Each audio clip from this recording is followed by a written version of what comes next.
Iyi si turimo none ubu si yo y'iwacu, tuzimuka tujya iwacu mu ijuru.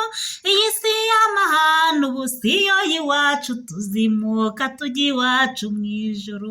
Iyi si turimo none ubu si yo y'iwacu, tuzimuka tujya iwacu mu ijuru. Iyi si y'ubusinzi si yo y'iwacu, tuzimuka tujya iwacu mu ijuru. Iyi si turimo none ubu si yo y'iwacu, tuzimuka tujya iwacu mu ijuru. Iyi si y'abasambanyi si yo y'iwacu, tuzimuka tujya iwacu mu ijuru. Iyi si turimo none ubu si yo y'iwacu, tuzimuka tujya iwacu mu ijuru. Iyi si y'amatiku si yo y'iwacu, tuzimuka tujya iwacu mu ijuru. Iyi si turimo none ubu si yo y'iwacu, tuzimuka tujya iwacu mu ijuru. Kristo Yezu akuzwe. Ndi Marie Clarisse Mukandengo nk'uko bisanzwe.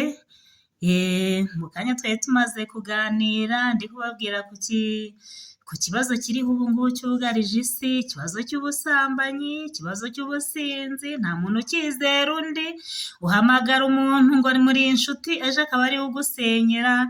Ugendana n'umugore, ejo agahinduka umugore w'umugabo wawe. Ugendana n'umugabo, ejo agahinduka umugabo w'umugore wawe. Ushaka umukozi wawe, akaba ariwe ukwangiriza, akaba ariwe ugusambanyiriza abana. Ushaka umukozi wawe, akaba ariwe batuma kugira ngo abaroge. Ushaka umukozi wawe, akaba ariwe guteza ibibazo. Uzana umuvandimwe wawe, bikarangira agutwaye umugabo. Uzana umuvandimwe w'umugabo wawe mu rugo rwawe, bikarangira ari we urushenye. Mbese isi turimo ubu ntabwo yoroshye, ni isi y'ibibazo gusa. Ariko aho bishyira, turi gusatira kubaho nk'ibihugu byo hanze by'i Burayi, aho umuntu atazashobora guhemba umukuburira, aho umuntu atazabasha guhemba umukozi umurerera abana, aho tugomba kubyikorera. Tugerageze tubyikorere. Kristo Yezu akuzwe. Kora ibyo ushoboye, aho kugira ngo uzane umuntu ushyushya ubwonko bwawe, mukure mu buzima bwawe. Buri wese afite isi arimo. Uzanye umuntu ntuzi isi arimo, muzana mwishimanye. Ugize inshuti mwishimye, uyu munsi ndagendana n'umugore runaka, ariko ejo akaba ariwe ucomeka urugo rwawe, akinjira mu mazimwe, agatangira akajya umuntu wawe mu matwi. Kristo Yezu akuzwe. Uzana inshuti y'umugore, akaba ariyo igusenyera. Natagusenyera mu buryo bwo kuguca inyuma, azagusenya mu buryo bw'amazimwe. Natagusenyera mu buryo bw'amazimwe, azafata abana bawe bashyire mu mutima mubi. Ushiduke uri wenyine, ntawe mwumvikana. Kristo Yezu akuzwe. Uyu munsi wa none umuryango nyirizina ugomba kuba inyuma uko bwije n'uko bukeye. Menya umugabo wawe, menya abana bawe. Abandi bantu bo hirya bima amatwi. Abakuvuga bareke, bazakuvuga bagera aho barushye. Ntawavutse ngo yere kuvugwa, utarashatse kuvugwa ngo yaheze mu nda ya nyina. Kristo Yezu akuzwe. Rero abakuvuga bose ntacyo bagutwara, abagukomeretsa bose ntacyo bagutwara. Tumbirira umusaraba wawe. Niba ufite umugore wakunaniye, uwo ni wo musaraba wawe. Niba ufite umugabo wakunaniye, uwo ni we musaraba wawe. Niba ufite umwana wakunaniye, uwo ni wo musaraba wawe. Ku isi ntabwo byoroshye. Uganiriza uyu munsi ashobora kuba ahanganye n'ubuzima bw'ubukene, ashobora kuba abanye neza n'umugore, ashobora kuba abanye neza n'umugabo, ariko mu rugo bari guhangana n'icyo kurya. Nugeraho kumutakira, nawe arajya ku marangamutima y'urugo rwe, akurure yishyira, atangira kubwira ngo ariko wangurije amafaranga. Hari umuntu nigeze kugira gutya muri ubu buzima bw'imyaka 14 maze nubatse, muganiriza ubuzima nari ndimo bw'ibibazo. Ndine nzi ko ari umukristo mugenzi wanjye, ndi kubwira nzi ko ari umuntu turafatikanye isengesho. Uzi ukuntu yambwiye ati ariko uzi kuri igicucu, ubu kuri iki gihe ugomba kugira konte yawe, ugomba kugira amafaranga ubika ku ruhande, ahasigaye umugabo ntayamenye, mwamara gushwanashwana ukazabona kurengera. Kristo Yezu akuzwe. Ubwo si byo ibintu bivuye ku Mana? Niba uri umukristo ubirimo neza utajijisha, ukaba uzi neza yuko umugabo mwasezeranye urajya kumwiba ngo bigende gute? Mubwiza ukuri, umubwira uti ahangaha ngewe ukuri kwanjye nuku, ahangaha bimeze gutya, nifuza ko bigenda gutya. Arakubwira neza cyangwa akubwire nabi ariko byagusohotsemo bitakubyimbyemo. Kwiruka ngo ugiye kuganiriza runaka azagendera ku marangamutima. Hari imiryango y'ino minsi ngo ishinzwe gusenya ingo z'abantu, hari n'abanduye baba bashaka kwanduza abandi sida. Iyo miryango rero imeze gutyo, nuganiriza uwo muntu n'ubundi azagendera ku marangamutima y'ibyo arimo, usanga ararushenye. Ahubwo uwo nguwo uri aho ngaho nawe ntuzi ibyo ahanganye nabyo. Gerageza wicaze umuntu wawe akubwire neza cyangwa neza, umubwire uti aha warambangamiye, ahangaha wankoreye ibi ngibi. Natikosora cyangwa se ngo agaruke mu nzira, n'ubundi uzamufate nk'umusaraba wawe, wikomereze urugendo. Iyi si turimo rero nta cyoroshye kirimo.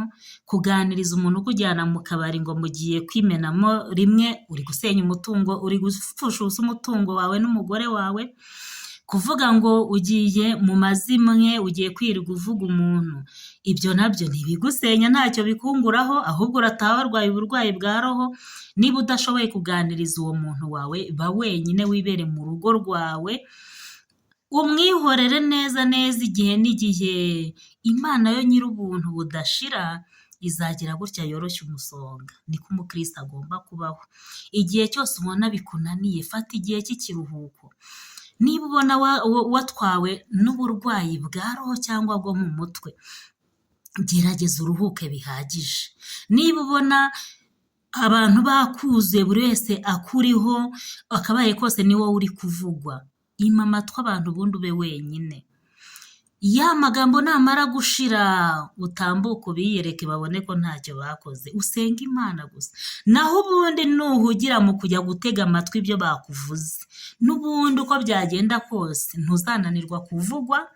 Kandi uko byagenda kose abantu twese dushishikarizwa kuba ijisho rya mugenzi wacu.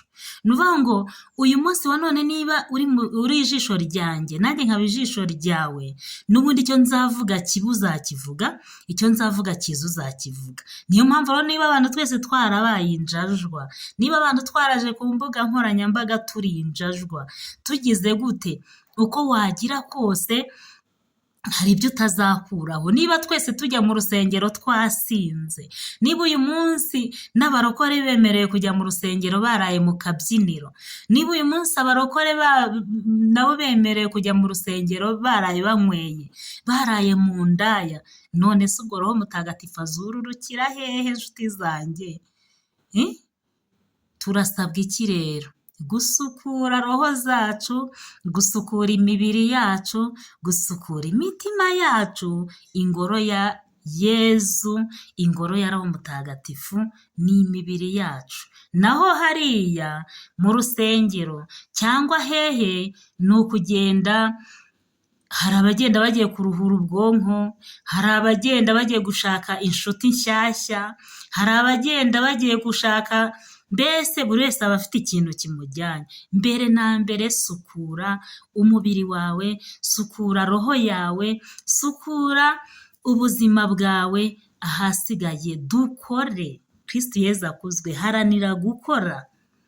Gukora ni iki? Ni ugukorera urugo rwawe kugira ngo rutagwa mu bukene, ni ugukorera urugo rwawe kugira ngo rudahera inyuma abawe bakabona icyo kurya. N'ibyo ubundi tugasenga Imana akaba ariyo yikorera imirimo n'ibitangaza. Iyi si turimo none ubu si yo iwacu, tuzimuka tujya iwacu mu ijuru. Iyi si y'intambara si yo iwacu, tuzimuka tujya iwacu mu ijuru. Iyi si turimo none ubu si yo iwacu, tuzimuka tujya iwacu mu ijuru. Isi y'amahane si yo iwacu, tuzimuka tujya iwacu mu ijuru. Umukarisimatike wa nyawe cyangwa se uyoborwa na Roho Mutagatifu by'ukuri abirimo neza atajijisha, ni ugerageza gusukura roho ye. Waba ugiye kuryama ugasaba Imana ngo Mana umbabarire, ukihana bya bindi twaciyemo, hamwe twavuze nabi ntituri intungane, tugendwaho n'akarande, tugendwaho na kamere, tugendwaho na byinshi bishobora gutuma tureba nabi, tuvuga nabi, dukora nabi. Nta muntu n'umwe ushobora kuba atabona ibyo ngibyo cyangwa atabicamo. Niyo mpamvu rero buri mugoroba tugomba kwihana, tukihanira kandi kureka, ubundi tukemerera imbaraga za Roho Mutagatifu zigakorera muri twebwe, tukemerera Yezu kubana natwe. Kristo Yezu akozwe. Dusabirane rero, dutegure ejo hacu, dukorere isi nk'abayivamo, dukorere ijuru nk'abazaritaha. Ijuru ririho kandi imbere ni heza. Njye ndi Marie Clarisse Mukandengo, dusabirane.